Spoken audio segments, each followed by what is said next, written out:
Assalamu alaikum readers. Here is a mega episode of Roge Ishq by Unknown Rights, episode number 4 and 5. Let's start. روحان اس وقت اپنے group کے ساتھ کھڑا uni میں ہونے والے فنکشن کے ارینجمنٹس کا پلان بنا رہا تھا۔ یونی کے زیادہ تر فنکشن کو وہی چاروں ارینج کرتے تھے۔ اب بھی وہ اسی سلسلے میں بات کر رہے تھے۔ زویا جو صبح کی روحان کو ڈھونڈ رہی تھی اسے کھڑا دیکھ بھاگی اس کے پاس چلی آئی۔ وہ چاروں اسی کو ہی دیکھنے لگے جو اب اپنا پھولا ہوا سانس بحال کر رہی تھی۔ روحان کو حیرت ہوئی زویا کو دیکھ کر۔ وہ جتنا اس کے شہر سے نکلنے کی کوشش کر رہا تھا یہ لڑکی اتنا ہی اس کے سامنے آ جاتی تھی۔ مسٹر، مجھے آپ سے ہیلپ چاہیے، پلیز میری ہیلپ کریں، مجھے اکاؤنٹنگ کا ایک ٹاپک سمجھا دیں، زویا نے روحان کو مخاطب کر کے کہا۔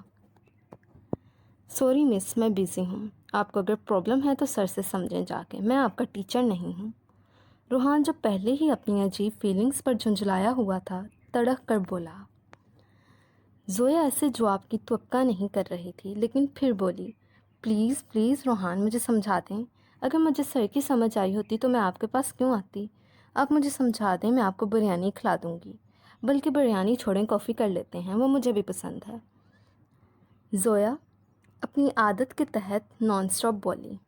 جہاں روحان کے دوستوں نے زویا کے انداز پر ہنسی دبائی، وہیں روحان نے اس چھوٹی سی لڑکی کو گھورا جو اسے ٹاپک سمجھانے کے بدلے کافی کی رشوت دے رہی تھی۔ آج بھی وہ حجاب میں تھی، روحان نے اب تک اسے حجاب کے بغیر نہیں دیکھا تھا۔ اور اگر بعد میں تم مکر گئی؟ روحان نے آنکھیں چھوٹی کیے سوال کیا۔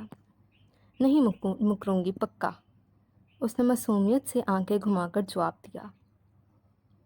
روحان نے ایک بار پھر اس چھوٹی آفت کو گھورا جو بمشکل اس کے کندھے تک پہنچ رہی تھی۔ اوکے ڈن، روحان نے کہا۔ حارث جو کب سے ہانیہ کی غیر موجودگی نوٹ کر رہا تھا آخر کار زویا سے پوچھ ہی لیا، وہ آپ کی کزن ہانیہ نہیں آئیں؟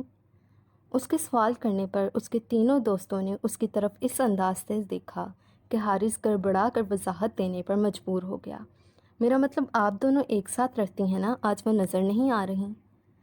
جی، اس کو پتہ نہیں کیا ہوا تھا، یونی میں اس کی طبیعت خراب ہو رہی تھی، گھر گئی تو اسے بخار ہو گیا، اس وجہ سے آج ہانیہ یونی نہیں آئی، حارث نے محض اچھا کہا اور زویا روحان کے ساتھ بڑھ گئی۔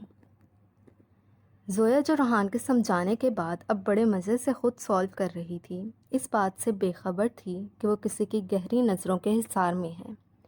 وہ خود بھی نہیں جانتی تھی کہ وہ خود کو کس مصیبت میں رفتہ رفتہ دھکیل رہی ہے۔ اب زویا روحان کی طرف متوجہ ہوئی۔ یہ دیکھ لیں، ہو گیا ہے سول۔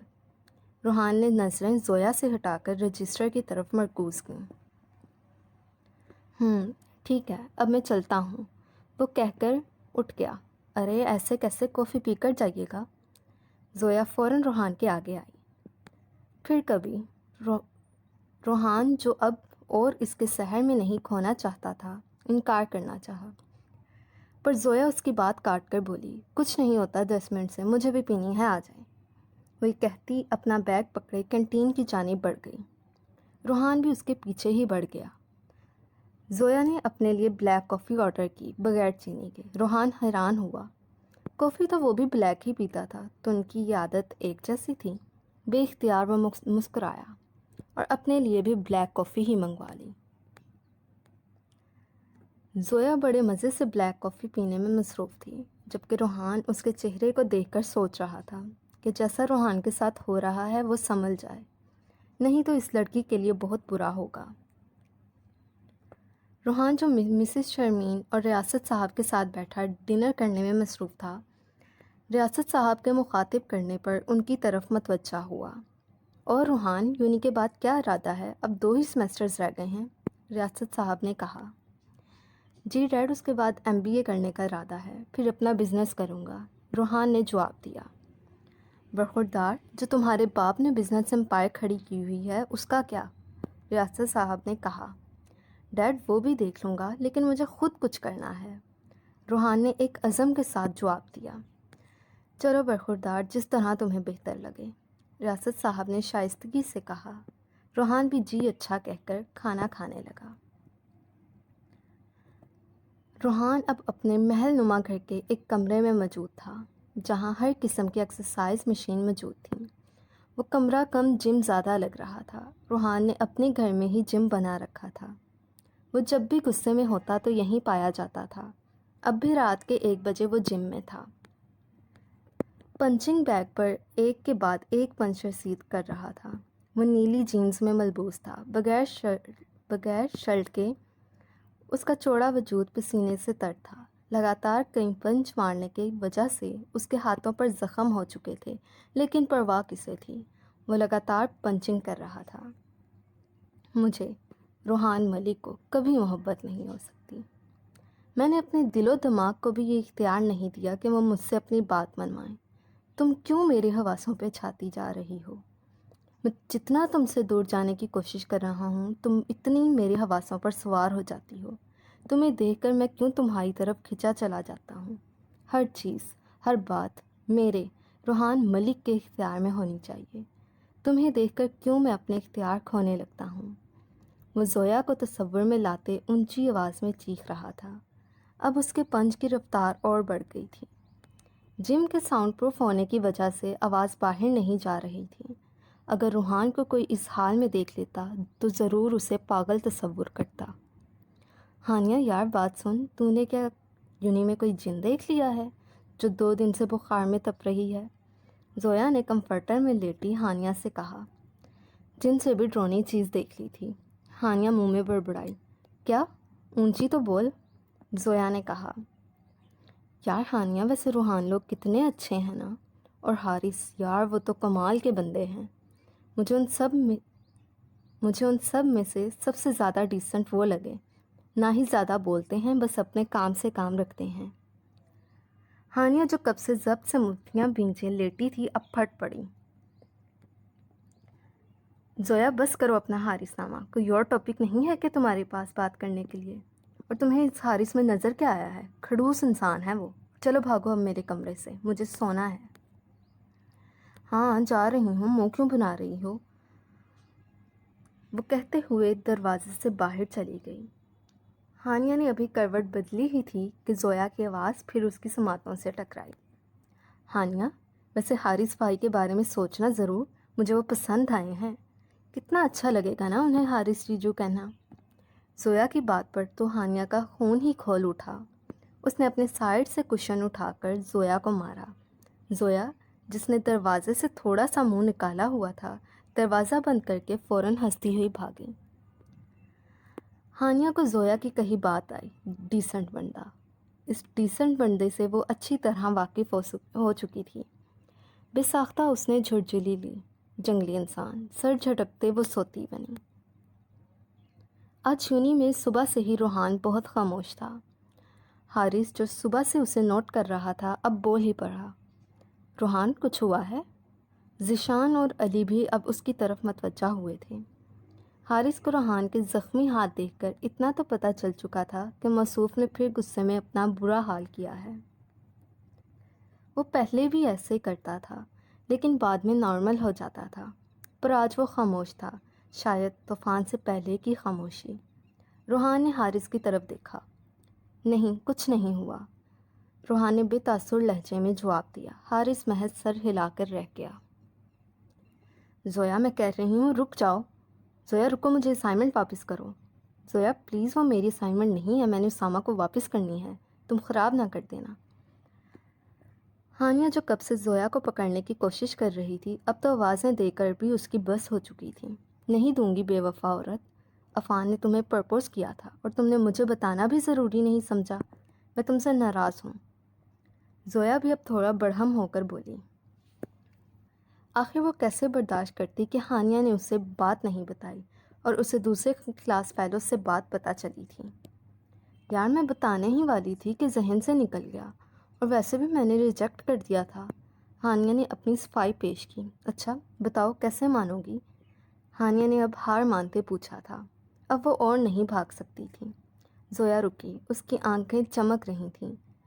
تم مجھے پیزا کھلاؤ گی اور میرے نوٹس بھی بنا کر دو گی، زویا نے کہا۔ پیزا تک تو ٹھیک ہے، پر نوٹس نہیں بنانے میں نے، ہانیہ نے جواب دیا۔ ٹھیک ہے، تو پھر یہ اسائنمنٹ بھی نہیں ملنی تمہیں۔ اب وہ پھر ہانیہ کی طرف دیکھتی ہوئی بھاگی۔ چونکہ زویا کا منہ پیچھے کی طرف تھا، اس لیے وہ آگے سے آتے عمار حمدانی کو نہ دیکھ سکی اور اس سے ٹکرائی۔ زویا نے بڑی مشکل سے خود کو گرنے سے بچایا تھا۔ اندھے ہیں آپ، نظر نہیں آتا کیا؟ زویا نے اپنی بھوری آنکھوں سے گھور کر پوچھا۔ آنکھیں ہیں یہ ٹچ بٹن، پتہ نہیں کہاں کہاں سے آ جاتے ہیں لوگ۔ زویا نہ جانے کیا بول رہی تھی، لیکن عمار کی نظریں تو اس کی آنکھوں سے ہوتی اس کے لبوں پر جم چکی تھیں۔ حجاب کے حولے میں چھپا میک اپ سے پاک گندمی چہرہ وہ دوسری لڑکیوں سے بہت گوری نہ تھی، مگر کسی بھی قسم کی بناوٹ سے پاک چہرہ کسی کو بھی اپنے سحر میں جکڑ سکتا تھا۔ او ہیلو، اب کچھ بولیں گے؟ زویا نے عمار کی آنکھوں کے سامنے چٹکی بجائی۔ عمار چونک کر ہوش کی دنیا میں لوٹا تھا۔ آئی ایم سوری مس، میرا دھیان کہیں اور تھا۔ عمار کے جواب پر اس کے دوست جبکہ پیچھے کھڑے باڈی گارڈز نے اپنے مالک کی طرف دیکھا اور اس لڑکی کی حفاظت کی دعا مانگی جو اب جا چکی تھی، گولڈن بیوٹی۔ اس کے جاتے ہی عمار کے لب سرگوشی کی وجہ سے ہلے۔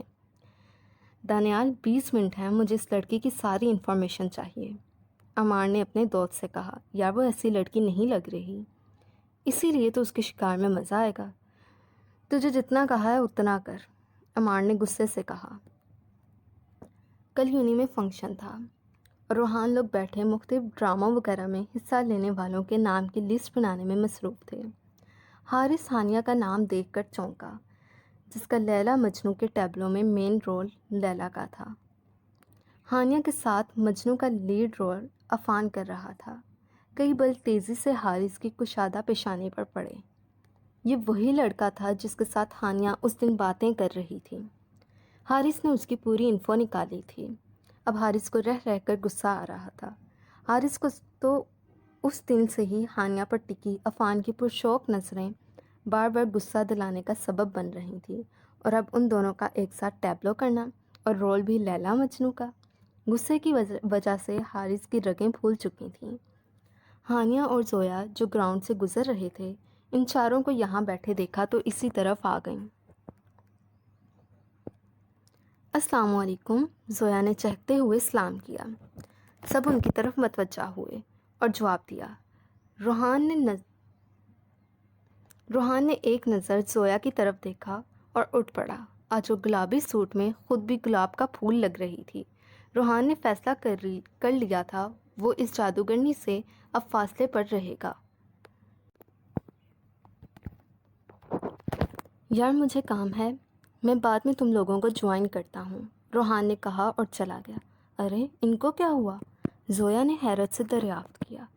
ارے کچھ نہیں، یہ آج صبح سے ہی ایسے ہی ہے، آپ لوگ آئیں بیٹھیں، ذیشان نے کہا۔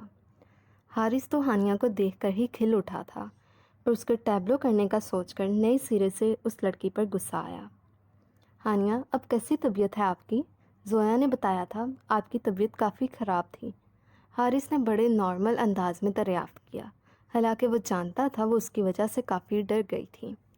ہانیہ نے حیرت سے آنکھیں کھول کر اس ڈرامے باز انسان کو دیکھا تھا جو اس سے اس کی طبیعت ایسے معلوم کر رہا تھا جیسے اس نے کچھ کیا ہی نہ ہو۔ جی بہتر ہوں، ہانیہ نے دانت پیستے ہوئے جواب دیا۔ ویسے آپ کی طبیعت ابھی صحیح ہوئی ہے تو آپ کو ٹیبلو نہیں کرنا چاہیے، کافی پریکٹس کی ضرورت ہوگی، حارث نے کہا۔ جی آپ ٹھیک کہہ رہے ہیں، پر میں پریکٹس کر چکی ہوں، ہانیہ نے دل جلانے والی مسکراہٹ چہرے پر سجائے جواب دیا۔ ہانیہ کا جواب سن حارث نے اپنے دانت کچکچائے۔ فاطمہ جو زویا اور ہانیہ کی کلاس فیلو تھی ان کو ڈھونڈتے ہوئے گراؤنڈ آئی تھی۔ ہانیہ تمہیں عفان بلا رہا ہے، کچھ ڈائلاگس کے بارے میں پوچھنا ہے، فاطمہ نے کہا۔ ٹھیک ہے تم چلو، ہم آتے ہیں، ہانیہ نے کہا اور وہ دونوں اٹھ کھڑی ہوئیں۔ ٹھیک ہے تم جاؤ، میں ادھر جا کر کیا کروں گی، فری ہو کر کینٹین میں آ جانا، زویا نے کہا اور سر ہلا کر آگے بڑھ گئی۔ میں چھوڑوں گا نہیں اس عفان کو، حارث نے غصے سے کہا۔ ذیشان اور علی نے چونک کر اسے دیکھا۔ تجھے کیا ہوا ہے؟ علی بولا۔ یار کل ہانیہ یہ ٹیبلو نہ کرے، تم دونوں سے منع کرو، کچھ بھی کہو اسے، پر وہ عفان کے ساتھ ٹیبلو نہ کرے، حارث نے حکم دینے والے انداز میں کہا۔ ہم کیسے منع کریں؟ ویسے بھی وہ اور عفان کلاس فیلو ہیں، میں نے دیکھا ہے عفان کو، کافی ہینڈسم لڑکا ہے، کپل اچھا لگے گا دونوں کا، ذیشان نے علی کو آنکھ مار کے کہا۔ علی بھی مسکراہٹ دبا گیا۔ معاملہ تو دونوں کو ہی سمجھ آ چکا تھا۔ حارث گرلز الرجک تھا، مگر اب ہانیہ کی طرف اٹھتی اس کی نظریں انہیں سمجھا چکی تھی کہ حارث ہانیہ کے لیے سیریس ہے۔ بکواس بند کر ذیشان، حارث گرایا۔ اس نے کون سی بکواس کر دی ہے؟ صحیح ہی تو کہہ رہا ہے۔ تجھے کیا مسئلہ ہو رہا ہے؟ تو کیوں اتنا تاولا ہو رہا ہے؟ علی نے کہا تھا I am madly in love with her۔ اب وہ چیخا تھا۔ حارث کے غصے میں اپنے جذبات ظاہر کرنے پر علی اور ذیشان کا چھت پار کر کہا گراؤنڈ میں گونجا تھا۔ جب حارث کو سمجھ آیا کہ وہ دونوں کیا کر چکے ہیں، بڑی عزت کے ساتھ انہیں گالیوں سے نواز کر کہا، یار کچھ بھی کہو، ہانیہ اس کے ساتھ رول پلے نہ کرے۔ اگر وہ مجھے کل ہانیہ کے ساتھ نظر آیا تو میں عفان کو شوٹ کر دوں گا۔ حارث نے غصے سے کہا۔ خان صاحب چلیں اٹھے، اس عفان کو ذرا مل کے آتے ہیں۔ وہ تینوں اٹھ کھڑے ہوئے۔ اب عفان کی خیر نہ تھی، اب وہ سینئرز کے ہتھے چڑھنے والا تھا۔ زویا جو کینٹین میں آئی تھی، روحان کو موبائل میں لگے دیکھ ادھر ہی آ گئی تھی۔ دھب سے وہ روحان کے سامنے والی کرسی پر بیٹھی تھی۔ روحان نے سامنے دیکھا اور ایک سرد آب بھر کر رہ گیا۔ یہ لڑکی خود چاہتی تھی کہ مصیبت میں پھنسے۔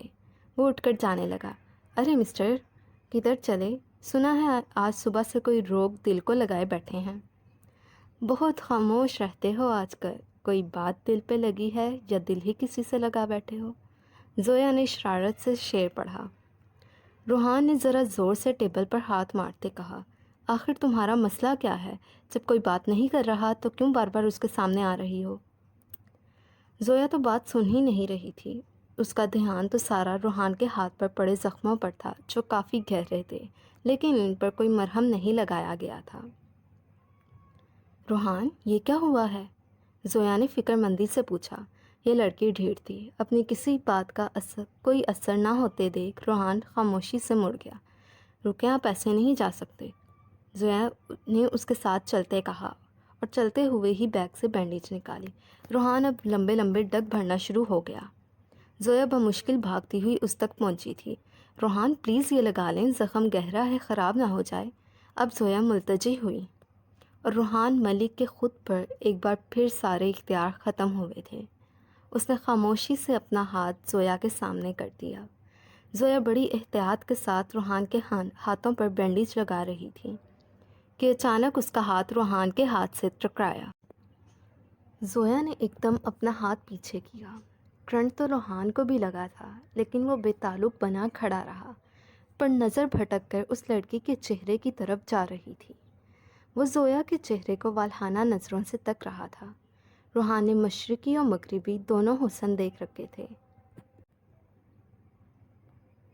لیکن اس لڑکی میں پتہ نہیں کیا خاص بات تھی کہ وہ اس کی طرف کھینچا چلا جاتا تھا۔ زویا نے اپنا کام پورا کیا اور خدا حافظ کہتی چلی گئی، اور روحان کھڑا زویا کو سوچ رہا تھا۔